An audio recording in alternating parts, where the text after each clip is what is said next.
about AI in the future, but at the moment, reading through your bio and looking at everything that you've done up until this point is quite incredible. At the moment, from what I understand, you're working on a number of different areas or projects. But there was one that I read about that I'm puzzled by, so I'm going to ask you to explain, if you don't mind. Decentralizing artificial intelligence. So I understand the whole concept of decentralizing, etc., but what does it mean to decentralize artificial intelligence? Well, artificial intelligence is something that is fascinating, scary at the same time. You think that we already pass human intelligence with artificial intelligence. So this is something quite scary and is happening.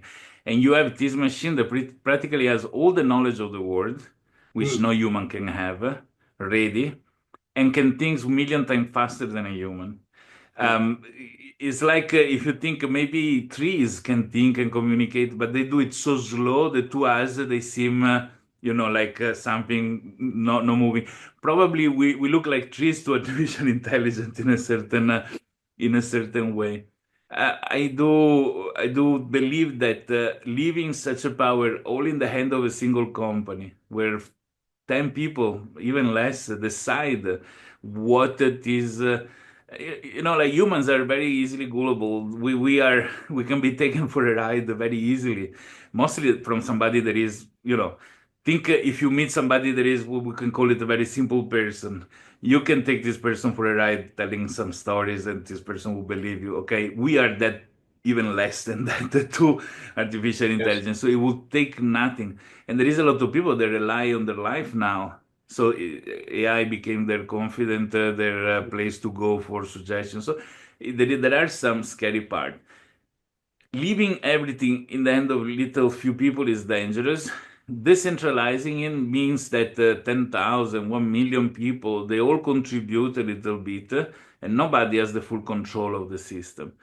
So it grows with the very different inputs, so it grows healthier, And at the same time, there is no way to address this thing in one particular direction.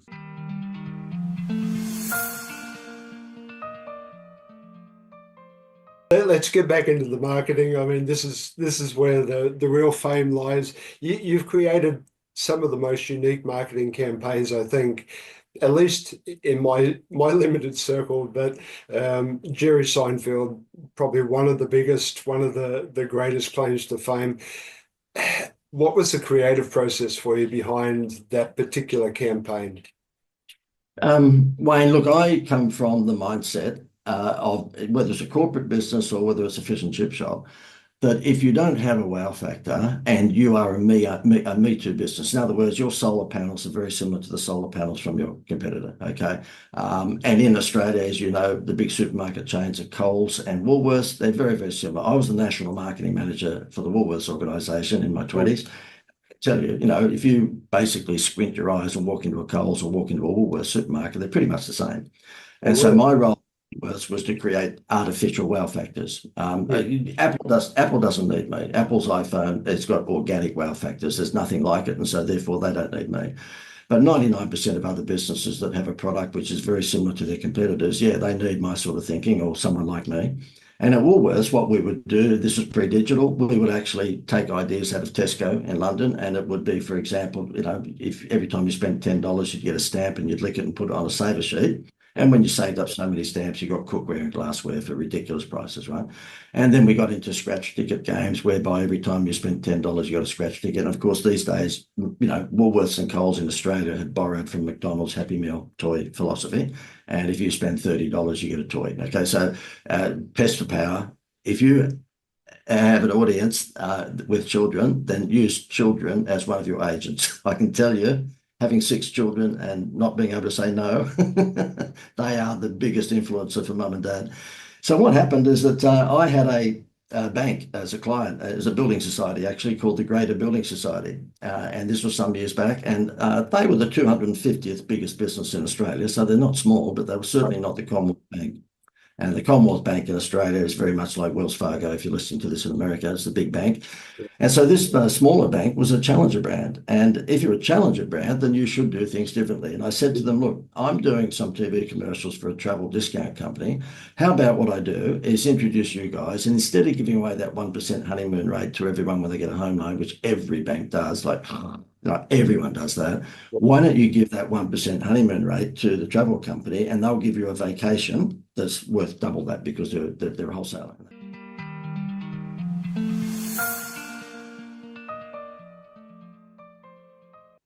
As you work in the HR, so my pedigree within the HR space is in the learning area, and I'm wondering how much do you get involved as you come in as a fractional CHRO or COO or whatever role you're playing? How much do you get involved with the learning side of the organization?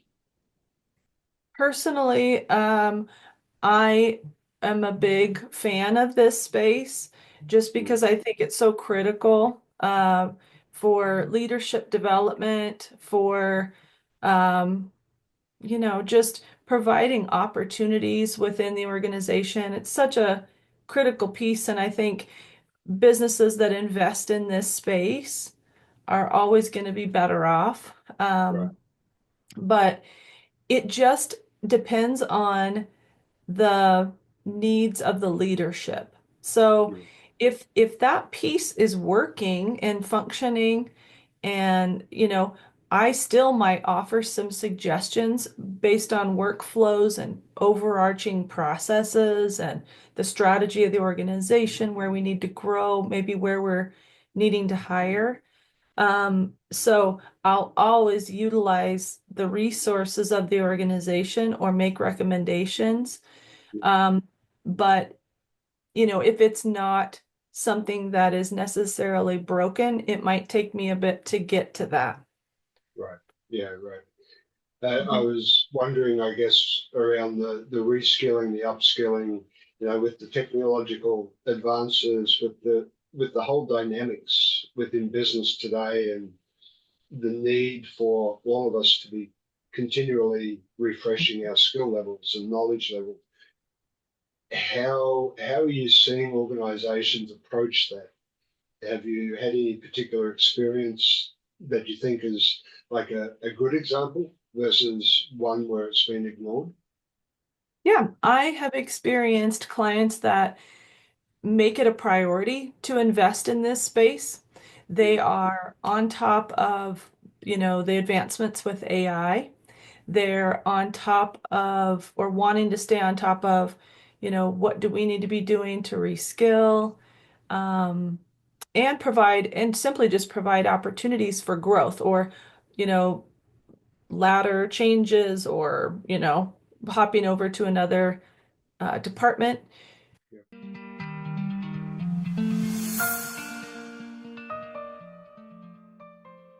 Specific. Second is enterprise ready. So we are working in enterprise environment. So a lot around responsible AI, ethical AI, security, compliance, governance, etc. It's very important.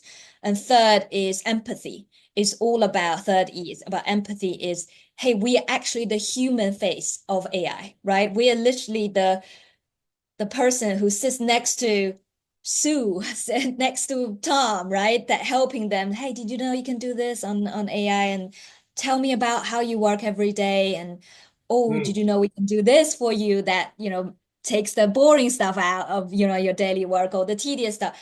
That's the human side. And this is how you really drive adoption from the grassroots. So that's where we see it working really well. So there's both a top-down and a bottom-up approach, where the grassroots, you have people walking the floor and be that human face, so you can actually help people to start to change their work habit and start to use it daily. Yeah. So it's very much a change process. So you bring in AI to the business, reading some of your material is really about a transformation rather than just adapting AI. And so you have to be able to transform the whole workforce towards leveraging and using it to its maximum. So therefore, for me, as I read it as a novice who's looking in from the outside at AI, it's really looking at that whole change process to make sure that I have change champions, or in this case, AI champions who can work beside the business to help them really integrate all of the benefits. Yeah. Is that what your people are really trying to do? Yeah, yes. We use the analogy that when the companies say bought an AI tool, right? Whether it's Copilot or ChatGPT Enterprise, etc., it's like giving the employees a Ferrari to drive. So every employee got their Ferrari, right? And everyone thought, oh, I know how to drive. I've been driving my whatever car to work every day. But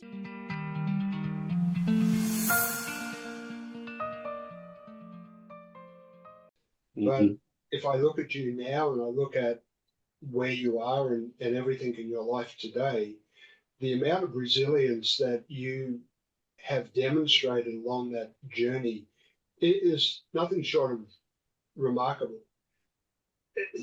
I'm guessing at the time, was it evident that you were so resilient, or was it a case of survival?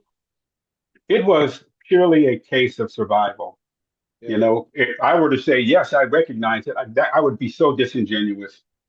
I would just be trying to pat myself on the back, but it was about survival, as it so often is. When you're in the middle of the turmoil, you don't recognize it until you are able to take a step back years later and have, the 2020 vision and say, wow, that's what was really going on there. So it was resilience. It was about the need to find a way to eat.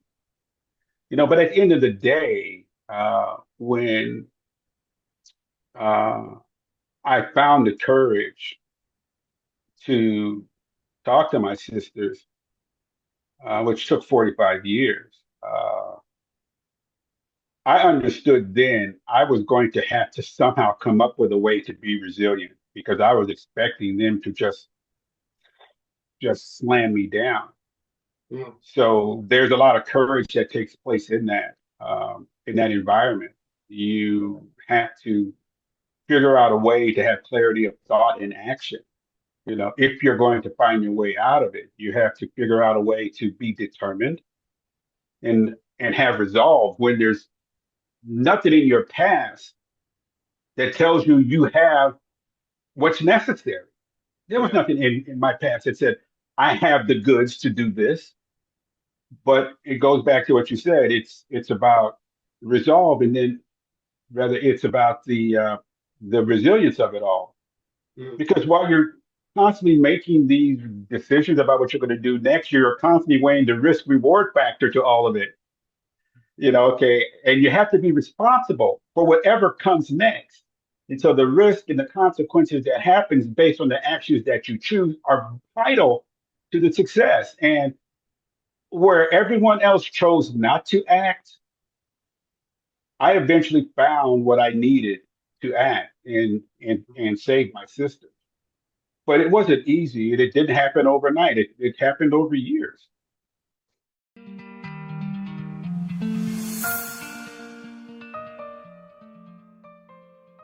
I started out not as a management consultant, but as actually a professor of English literature. I taught Shakespeare for some years at Miami University in Ohio. And then I started publishing in philosophy, and I ended my academic career as a philosopher. In both those worlds, both those disciplines, I was always interested in how human beings transform themselves, how we, in a certain sense, become who we are. We're not really ourselves and how we're constantly becoming. I talked about how Shakespeare did that when I was teaching Shakespeare. I spoke about how Heidegger and Kierkegaard and Nietzsche got us doing that when I did philosophy. I wrote my first book in 1997 with a philosopher and with a management consultant on what innovation in business looked like from a philosopher's perspective, and that led me into management consulting. I started at management consulting, interested in how people innovate and interested in helping leaders find their defining passion. And my original view was if you found your defining passion, the big consulting triumph was with Fernando. We were consulting with Lorenzo Zambrano, the CEO of Cemex, which at that time was a very small cement company. It's become the third or second largest in the world. His defining passion was to bring to Mexico first world transparency in debt and raising debt and so forth. And it was amazing because he had that passion. He could have more sophisticated strategies and he could take harder hits than other people. I won't go through the story, but when you have a defining passion, you get challenged in that defining passion. He was challenged in a very hard way and was able to see his way through it. In any case, that's how it started out. And I started working that way and helping people innovate. But as I worked more and more with leaders, I discovered about 10 years ago that leaders really have a sense.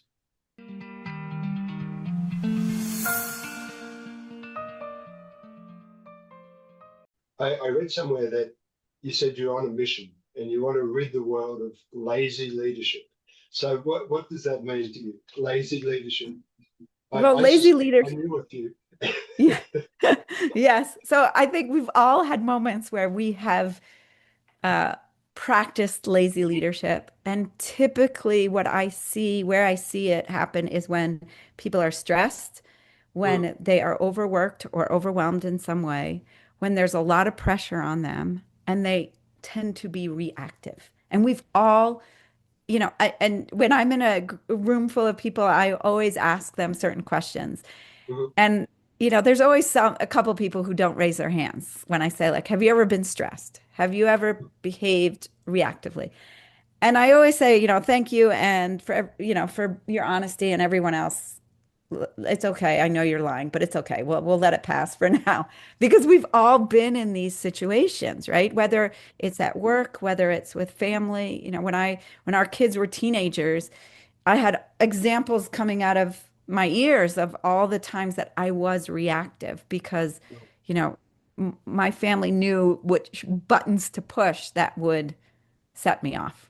I like to say Right. it wasn't intentional, but so when I think about lazy leadership, for instance, it's not giving someone feedback that they need to hear because it's uncomfortable for you, Mhm.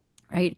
I don't want to tell Wayne that he's underperforming or that email he sent was not accurate or that he isn't meeting expectations because it's uncomfortable for me.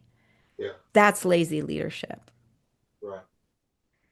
And what I look at the flip side, which is deliberate leadership, Mhm. is taking the time and the effort and slowing down for even a second to say, Wayne needs to hear this feedback and it's going to help him grow.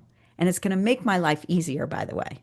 If people can think that way, then they are able to be proactive instead of reactive. And it really does help. Right. I have people come telling me all the time, oh, I thought this was going to be so much harder than it actually was.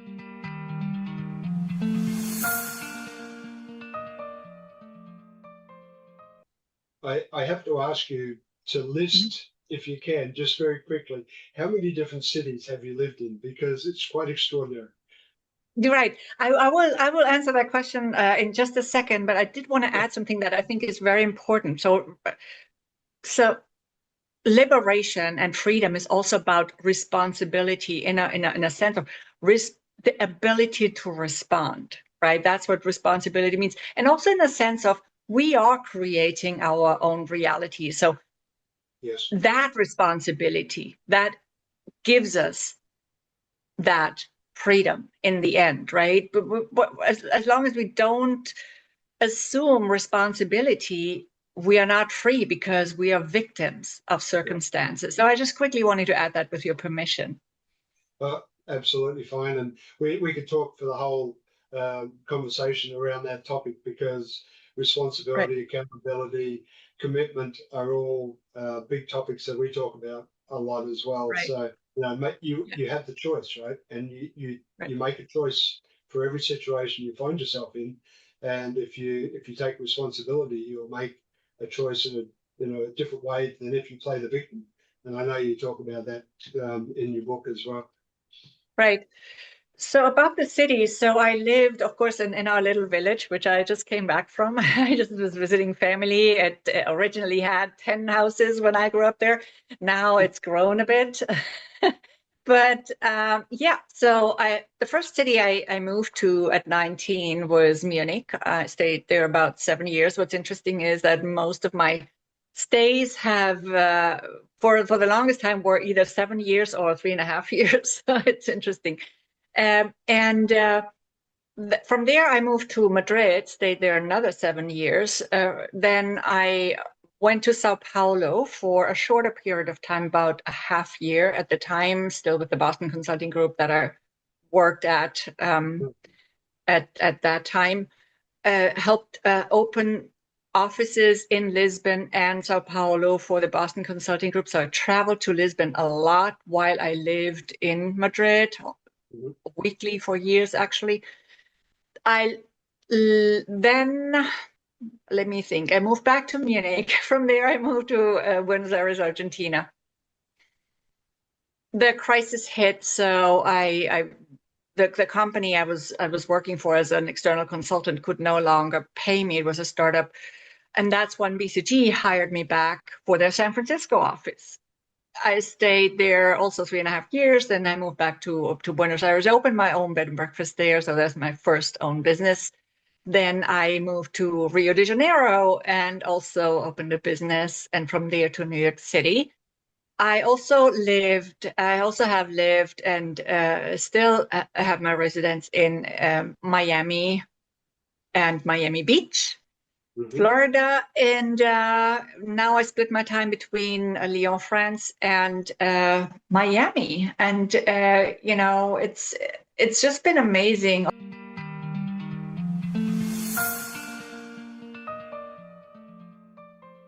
You're talking, I guess, back in the 1990s, thereabouts, with the early days, and now 20, 30 years on, how much has the digital marketing side of this whole world shifted in that period?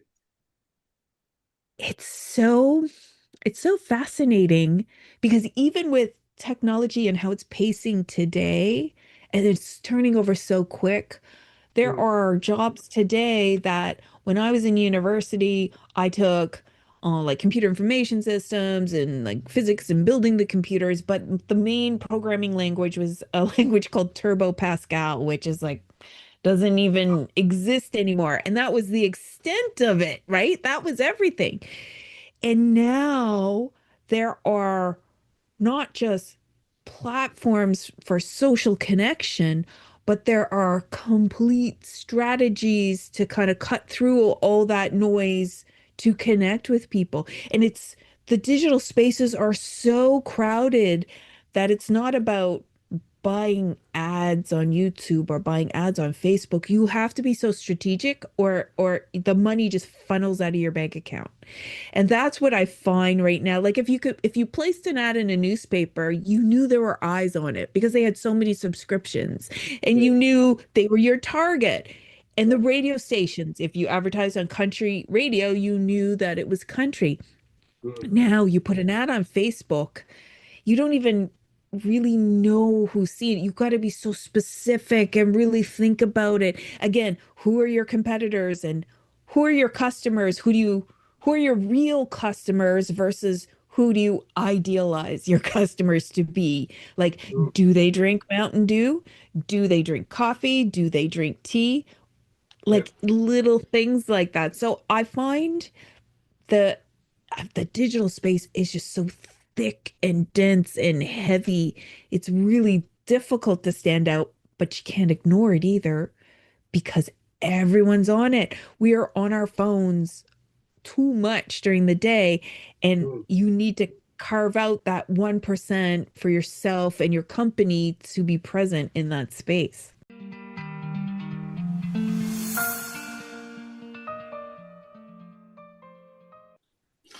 So this is the first big bucket, because I think in order to do these moves and to do these moves consistently, meaning driving them into a place where you succeed in a different place and you live abroad, you know the drill.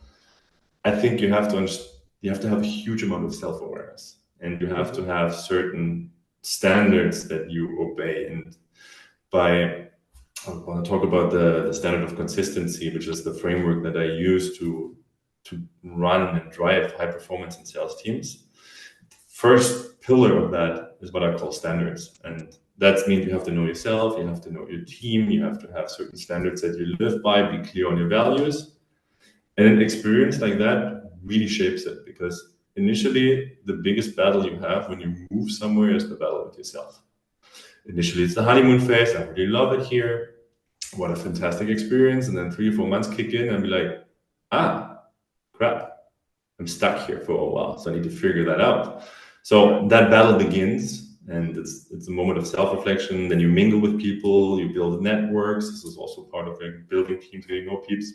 And then ultimately you have to be very clear on your own standards and values that you bring into that new experience, and that for you are non-negotiable.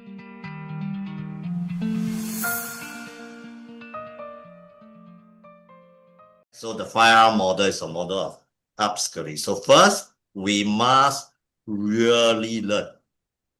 We must learn skills that transform to outcomes. All right. I think that is very, very important. The focus is really learn the skills and apply in our life that produce outcomes. So the first thing is real learning. The second one is real facilitating. The facilitator must facilitate real learning in class. What you mean by that? First, number one, you see, there are a lot of things you can find from ChatGPT. You can Google. There's no point coming to the classroom. The facilitator repeats those things, right? So the real facilitating will go beyond AI. When the participants come together or the learner come in your class, it's important that they share real experience.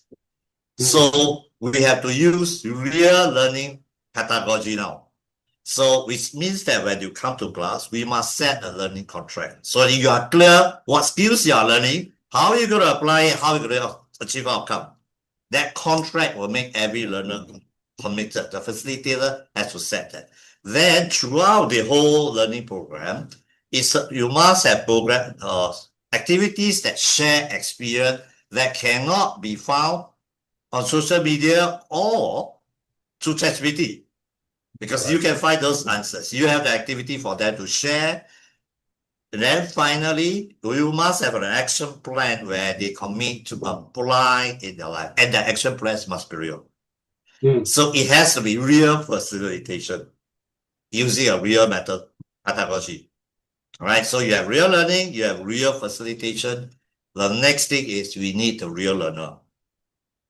The real learning can only produce result if the person is really learning, is willing to learn. So you need the real learner. All right. And fourthly, you need to apply. There must be real application. The skill must be applied. The real learner will apply. And then once you apply, you will achieve your real outcome. But the beautiful part of this model is you let the learner to decide whether they are ready to learn or not.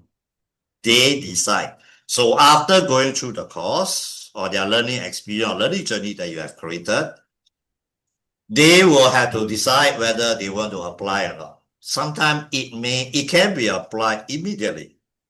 Sometimes it may take a while for them to apply, but it's okay. But we give our learner the autonomy to decide how they're going to apply, when they're going to apply.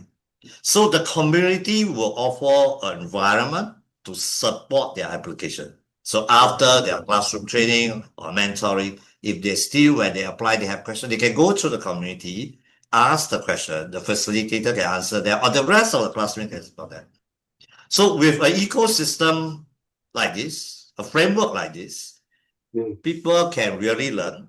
They are not pressurized to learn. They know what they need to learn, and they are supported. and you respect them to learn naturally, comfortably. And I think this is something that we want to advocate for in the current new world, that you really learn. Yes.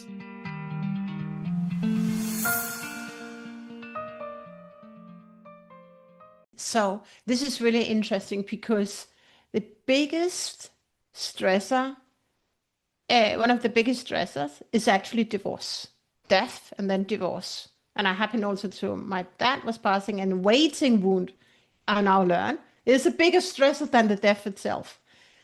So I experienced all three. But I had a conversation recently. When you go through a divorce, and this divorce was not a divorce I could have imagined. I mean, I normally say I'm in bed with the enemy because I chose to decouple. And a few months later, he opened a court case. I didn't know that I was tracked, and he opened another one. So we are starting the whole shebang again. But in that moment, and it was really interesting. I'm not doing this really 4.5 years short, but I ended up in court discussing energy. Energy is contagious, and energy travels. And in that conversation, I secretly and silently was thinking, how on earth do I have to spend so much money and end up in court on something very different, discussing energy with lawyers? And all this to say, it was so deep, the conversation, so impactful at the same time. If I did not learn to regulate myself, I would never learn to reset my daughter. My body's responding now. This is so deep. I had no choice but to learn to recalibrate my thoughts, to get my thoughts in the right order, even though I hear victimhood, and right, but that doesn't work. If you want to have more joy in life, if you have responsibility for kids, you get to really want to create a bigger life. And in this way, she was psychological abuse, and what we have, she had from a very young age wounds, emotional wounds. I was the one to reset her, and so that was kickstarted my personal development journey. And now women are coming in who've been emotional abused when they were kids, or abandoned by their mothers and their moms. And I just know that if we don't heal from a young age, or don't heal our wounds, we will always carry those wounds within us. So that divorce has become a double blessing. Finding my true calling. I'm here as a channel to help other people regulate their emotions in the moment, read the emotions in the body. What is a fear?